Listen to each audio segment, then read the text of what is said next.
নমস্কাৰ বন্ধুসকল, আসাম ফাৰ্মিং চেনেললৈ মই আপোনালোক সকলোকে স্বাগতম জনাইছোঁ আৰু আজি এটা নতুন ভিডিঅ' লৈ আপোনালোকৰ আগত উপস্থিত হৈছোঁ। বন্ধুসকল, আজি ভিডিঅ'টোৰ জৰিয়তে মই আপোনালোকক জনাম যে মই এই যিখন ফাৰ্ম বনাইছিলোঁ, এই ফাৰ্মখন যিটো 2500 মানে 2500 স্কুৱেৰ ফুটৰ যিটো ফাৰ্ম বনাইছিলোঁ, এই ফাৰ্মখন মাটি তোলাৰ পৰা বাঁহ কটাৰ পৰা ৰেডি হোৱালৈকে মানে যেতিয়ালৈকে মই কুকুৰা ভৰাইছিলোঁ, পোৱালি ভৰাইছিলোঁ, সেই পোৱালি ভৰোৱা দিনলৈকে মোক কিমান খৰচ হৈছিলে টোটেল মই লিখি ৰাখিছিলোঁ এটা এটা কৰি।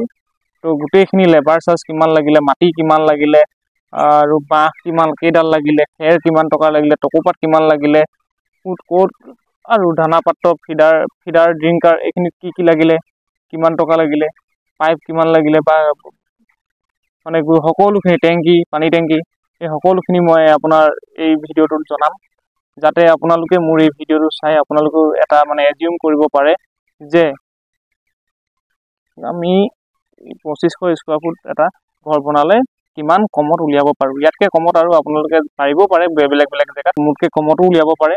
কাৰোবাৰ ঘৰত যদি বাঁহ থাকে বা এইবিলাক বস্তু যদি যিবিলাক মেটেৰিয়েল মই কিনিলোঁ এইবিলাক যদি অলপ কমতে পায় সেইটো এৰিয়াত, তেতিয়াহ'লে তো ঠাই ভেদে মানে বেলেগ হ'ব পাৰে দেই। সেইটো আপোনালোকে কিন্তু নেভাবিব যে, ভুল নুবুজিব যে মই ইয়াত ইমান টকাত উলিয়ালোঁ, মই তাতকৈ কমত উলিয়াব পাৰিম বা মিছা কৈছে, এইটো কথা নহয়। সকলো ঠাইতে সকলো বস্তুৰে প্ৰাইচ একেই নহয়। সেই গতিকে আপোনালোকে এইটো এটা নিজেই মানে প্লাছ মাইনাছ কৰি কিনি চাব যে কোনটো কিমান পৰিব আপোনালোকৰ। তেতিয়া আপোনালোকে গম পাব যে মই এইটো 2500 স্কুৱাৰ ফুট মানে 1600 ওপৰত মই কুকুৰা পুহিব পাৰোঁ। তো মিনিমাম 1600 ধৰিছোঁ। তো সেই গতিকে আপোনালোকে মোৰ এই ভিডিঅ'টো চাই থাকিব প্ৰথম পৰা শেষলৈকে। মই A to Z ইনফৰ্মেশ্যন আজি আপোনালোকক জনাম, আৰু এই ভিডিঅ'টো চাই আপোনালোকে নিজৰ ফালৰ পৰা কিমান খৰচ হ'ব, মানে আপোনালোকে এটা কোম্পানীৰ লগত যদি ব্ৰইলাৰ পালন কৰিব বিচাৰে কিমান খৰচ হয়, কিমান মূলধন এটা লাগে মানে হাতত, সেই মূলধনটো হ'লেহে আপুনি যে ব্ৰইলাৰ ফাৰ্মখনৰ কাৰণে আগবাঢ়িব পাৰিব, সেই কথাটো আজি জানিব পাৰিব। তো বন্ধুসকল, আহক দেৰি নকৰি মই আপোনালোকক প্ৰতিটো কথা এটা এটাকৈ মই জনাই দিম। বন্ধুসকল, মোৰ ফাৰ্মখন দীঘলে 100 ফুট আৰু বহলে 25 ফুট হয়, আৰু এই ফাৰ্মখনত মোৰ টোটেল বাঁহ লাগিছিলে 322 ডাল, আৰু সেই বাঁহকেইডাল মই 19,320 টকা টোটেল খৰচ হৈছিলে বাঁহৰ দাম। আৰু বাঁহ মোৰ ঘৰত নাছিলে কাৰণে মই কিনি আনিবলগীয়া হৈছিলে। কিছুমান মই 60 টকাকেও আনিছোঁ, কিছুমান 80 টকাকেও আনিছোঁ, কিছুমান আপোনাৰ 30 টকাকেও আনিছোঁ। তো সৰু ডাঙৰ বাঁহ আছিলে, তো তেনেকৈ। তাৰপিছতে বাঁহ কটাৰ বাবদ মই 2300 টকা খৰচ হৈছিলে। যোনজনে কাটিছিলে বাঁহ 2300 টকা দিছিলোঁ তেখেতক, আৰু আমি নিজেও লাগিছিলোঁ। আৰু বাঁহ আনোতে মানে আমি নিজে অনা নাছিলোঁ, অলপ দূৰ আছিলে, সেইকাৰণে আমি গাড়ীয়েদি আনিছিলোঁ মানে। তো সেই DIত আনিছিলোঁ। সেই গাড়ীত তুলি অনাৰ বাবদ আমাৰ ভাড়া গৈছিলে 3300 টকা আপোনাৰ সেই গাড়ীত তুলি অনাৰ কাৰণে গৈছিলে, আৰু উঠা আনলোডিং এইবিলাক লগাই। তাৰপিছতে মোৰ ঘৰখন মানে যেতিয়া বনাইছিলোঁ, সেই ঘৰখন বনাওঁতে আপোনাৰ তাঁৰ লাগিছিলে ন বান্ধিবৰ কাৰণে। সেই তাঁৰ হৈছিলে টোটেল খৰচ আপোনাৰ, তাত এলুমিনিয়ামো আহে, এলুমিনিয়ামৰ তাঁৰো আনিছিলোঁ, আৰু এনেকুৱা তাঁৰো আনিছিলোঁ। তো সেই টোটেল 3000 টকা খৰচ হৈছিলে। তাৰপিছত যেতিয়া সেইখিনি হৈ যোৱাৰ পিছত আমাৰ খুঁটা-চুটাখিনি আমি নিজেই পুতিলোঁ, কোনো মানুহ লগোৱা নাছিলোঁ। খুঁটাখিনি নিজেই কাটি মেলি পুতিলোঁ। তাৰপিছতে আমি খেৰ আনিলোঁ, মানে খেৰত খৰচ হৈছিলে আমাৰ যিটো খেৰ মানে যিটো মানে নদীৰ কাষত যিটো পায়, সেই খেৰখিনি 24,000 টকা টোটেল খৰচ হৈছিলে। আমি 3000 টা খেৰ আনিছিলোঁ, প্ৰতিটোতে 8 টকাকৈ আমাৰ পৰিছিলে ঘৰলৈকে। তাৰপিছত টকৌপাতো আনিলোঁ আমি 2000, তেতিয়া আপোনাৰ টকৌপাতত 18,000 টকা পৰিছিলে ঘৰলৈকে খৰচ বহন কৰি। তাৰপিছতে আমি এই যিখন আমাৰ ঘৰটোৰ ছালখন আমি ঠিকাত দি দিছিলোঁ, কণ্টেক্টত দি দিছিলোঁ ঘৰটোৰ ছালখন বনাবৰ কাৰণে। তো সেইজনক আমি 6500 টকাত ঠিকা কণ্টেক্টত দি দিছিলোঁ, আৰু তেখেতলোকে আমাক 6500 টকাত সেই ছালখন, বাঁহৰ যিখন ছাল হয় সেইখন বনাই দিছিল। তাৰপিছত আমি সেই ছালখন বনোৱাৰ পিছত আমি কি কৰিলোঁ, ঘৰটো চাবৰ কাৰণে বেলেগক আমি কণ্টেক্টত দি দিছিলোঁ, ঠিকাত দি দিছিলোঁ। আৰু যি মানুহক আমি দিয়া নাছিলোঁ, যিজন মানুহে ভালদৰে চাব পাৰে, মানে ভালদৰে ঘৰ চাই বা আগৰ পৰা সেইবিলাক এক্সপিৰিয়েঞ্চ আছে, তেখেতলোকক দিছিলোঁ। আৰু তেখেতলোক দুজন মিলি কিনি বনাইছিলে, ঘৰটো চাই দিছিলে খেৰ আৰু টকৌপাতেদি। এইটোত আপোনাৰ ঠিকা মানে মুঠ লৈছিলে 11,500 টকা ঘৰ চোৱাৰ বাবদ খৰচ হৈছিলে। তাৰপিছত আকৌ আমি সেইজন মানুহকে আমি দিছিলোঁ আমি বাঁহৰ যিকেইখন জালি হয় বা বাহিৰৰ বেৰৰ যিকেইখন জালি হয় ফেঞ্চিং কেইখন বনাবৰ কাৰণে সেইটো আপোনাৰ 6,000 টকা লৈছিলে। 6,000 টকা ঠিকাত দি দিছিলোঁ। আৰু সেইখিনি দিয়াৰ পিছত সেইখিনিতো হৈ গ'ল, ঘৰটো হৈ গ'ল, চাল হৈ গ'ল, বেৰ হৈ গ'ল। তাৰপিছত আমি যিখিনি মাটি ভৰাইছিলোঁ মানে ফ্ল'ৰখন অলপ ওখ কৰিছিলোঁ, সেই গতিকে আমাৰ 28 গাড়ী মাটি লাগিছিলে। তাত 450 টকাকৈ এক ট্ৰেক্টৰ লৈছিলে। আমাৰ টোটেল 12,500 টকা মাটি খৰচ হৈছিলে। আৰু তাৰপিছতে আমি সেইখিনি হৈ গ'ল। সেইখিনি কৰিবলৈ যাওঁতে আমাৰ যিখিনি মাৰলি বন্ধা বা বান্ধাৰ কাৰণে যিখিনি ৰছী লাগিছিলে, হাৰি আনিছিলোঁ সেইবিলাক। হাৰি ৰছী বনাই লৈছিলোঁ। 50খনমান হাৰি লাগিছিলে। আমি 40 টকাকৈ হাৰিবিলাক আনিছিলোঁ ফুটপাথৰ পৰা। আৰু 2,000 টকা এটা খৰচ হৈছিলে আমাৰ হাৰিত। ঘৰটো হৈ যোৱাৰ পিছত আমি তাৰপিছত কি কৰিলোঁ, ইলেক্ট্ৰিচিটি কানেকশ্যনটো ল'লোঁ। ইলেক্ট্ৰিচিটি কানেকশ্যনটো আমি ল'বলৈ যাওঁতে তাত কি হৈছে, ইলেক্ট্ৰিচিটি প্ৰথম ৱায়াৰিংটো কৰি ল'বলগীয়া হৈছিলে। ৱায়াৰিংটো কৰোঁতে আমি চব কপাৰ কেবল লগাইছোঁ আৰু DP চুইচ লগাইছোঁ, মেইন চুইচ লগাইছোঁ।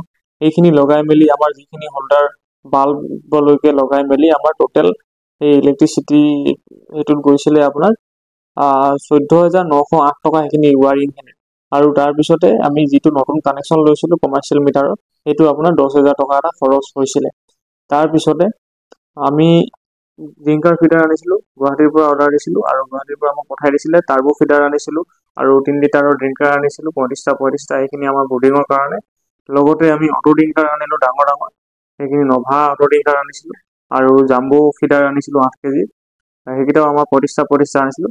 তো টোটেল মিলাই কিনে আমাৰ সেইখিনি ড্ৰিংকাৰ ফিডাৰত খৰচ হৈছিলে 27,305 টকা, 27,305 ৰুপিজ। তাৰপিছতে আমাৰ কি বুলি কয় পলিথিন লাগিছিলে। পলিথিন মানে গোটেই 4 ৰাউণ্ডটোত আমি যেতিয়া লগাবৰ কাৰণে 2টা বাণ্ডল লাগিছিলে, 3600 টকা এটা খৰচ হৈছিলে সেইটোত। গ্ৰীণ নেট আনিছিলোঁ আমি বাউণ্ডাৰীটোত গ্ৰীণ নেট লগাই দিবৰ কাৰণে, যিটো আমাৰ জেওৰা মৰা আছে গোটেই বাউণ্ডাৰীটোত, সেই যাতে মানে বাহিৰৰ বস্তু পটককে বা বাহিৰৰ পৰা চকু নপৰিব মানুহৰ সেই গতিকে। তো সেইখিনিত আমাৰ 2টা বান্ডিলে আনিছিলোঁ আমি। তো সেইটোতো আমাৰ 400 টকাই খৰচ হৈছিলে। তাৰপিছত আমি পানীৰ কথাটো আহিলোঁ। তাৰপিছত পানী ৰেডি কৰিবলগীয়া হৈ গ'ল অটো ড্ৰিংকাৰখিনি অনাৰ পিছত। তেতিয়া আমি টেংকিটো কিনিলোঁ, টেংকিটোত লগাই 3,000 টকা। তো তাৰপিছতে আমি অটো ড্ৰিংকাৰখিনি লগাবৰ কাৰণে ব্ৰাছ টি বুলি কয় এটা, সেই ব্ৰাছ টিটো আমি ইয়াৰ পৰা লৈছিলোঁ। সেইটো আমাৰ 35টাত আমাৰ 2975 ৰুপিজ এটা খৰচ হৈছিলে। আৰু সেইখিনি খৰচ হোৱাৰ পিছত আমি যিখিনি পাইপ আনিবলগীয়া হ'ল, পানীৰ পাইপ, জইণ্ট মানে L জইণ্ট, T জইণ্ট, তো তেনেকৈ গৈ কিনে আমাৰ কি বুলি কয় বল্ট, ভেল্ভ, এইবিলাক যিটো পানী বন্ধ কৰিব পৰা তেনেকুৱা 5টা লাগিছিলে। সেইখিনি গোটেইখিনি পাইপৰ সেইখিনি গৈছিলে আমাৰ 15,000 টকা এটা খৰচ হৈছিলে। তাৰপিছতে এটা স্প্ৰে মেচিন আনিলোঁ আমি, সেইটো 1,300 টকা এটা খৰচ হ'ল। তো তেনেকৈ সেইখিনি আমাৰ খৰচ হ'ল। আৰু আমি লেবাৰৰ হিচাপত মানে কি হ'ল, আমি দুজনে, মই যাৰ লগত কৰিছোঁ সেই ভাইটিজনে আৰু আমি নিজেই লাগিছিলোঁ। বহুতখিনি কাম আমি নিজেই কৰিলোঁ। মানে মিনিমাম মানে আমি ধৰক 30,000 মান টকা আমি বচাই দিলোঁ নিজেই লাগি মেলি। নিজেই বহুত কষ্ট কৰিলোঁ। কষ্ট কৰি বাঁহ কাটো, কটাৰ পৰা বাঁহ অনাৰ পৰা আদি কৰি আৰু মাটি ট্ৰেক্টৰে পেলোৱাৰ পৰা আমি তোলালৈকে, তাৰপিছত যিমানখিনি মানে কাম হয় আৰু আমি নিজে কৰিব পাৰোঁ, বা ঘৰটো খুটা পুতাৰ পৰা ওপৰত মাৰলি বন্ধালৈকে সেইখিনি সকলো নিজেই কৰিছিলোঁ। লগত 1-2টা আমি মানুহ লগাইছিলোঁ। তেনেকৈ লগাই আমাৰ বহুতকেইটা হৈছিলেগৈ, মানে 30টামান হাজিৰা পৰিছিলেগৈ।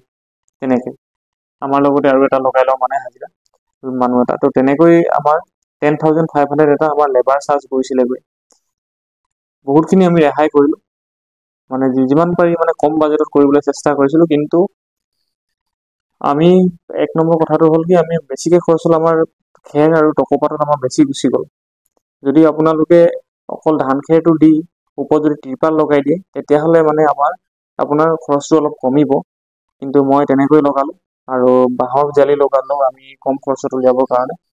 আৰু মই চাং ফাৰ্ম কৰিম বুলি ভাবিছিলোঁ, কিন্তু চাং ফাৰ্মত আৰু বেছি 30-40 হাজাৰ গুচি যাব, সেইকাৰণে মই কৰিব নোৱাৰিলোঁ। তো টোটেল মুঠতে মোৰ এই গোটেইখিনি যিখিনি সবিশেষ জনালোঁ মই আজি আপোনালোকক প্ৰথমৰ পৰা শেষলৈকে, সেইখিনিত মোৰ টোটেল ঘৰটো হোৱালৈকে, তাৰপিছত আমি পোৱালি ভৰাব পাৰিম আৰু মানে ৰেডি আৰু সেই তেতিয়ালৈকে আমাৰ 2,06,08 টকা, মানে 2,06,08 টকাত আমি 1600 পোৱালি যদি ফ্ল'ৰত পালন কৰোঁ, মানে মাটিত, সিমান টকাত 2,06,08 টকাত আমি পূৰা ঘৰটো উলিয়াই দিছিলোঁ সম্পূৰ্ণ। তাৰপিছৰ পৰা আমি বৰ্ডিং ৰুম বনাই আমি পোৱালি আনিছিলোঁ।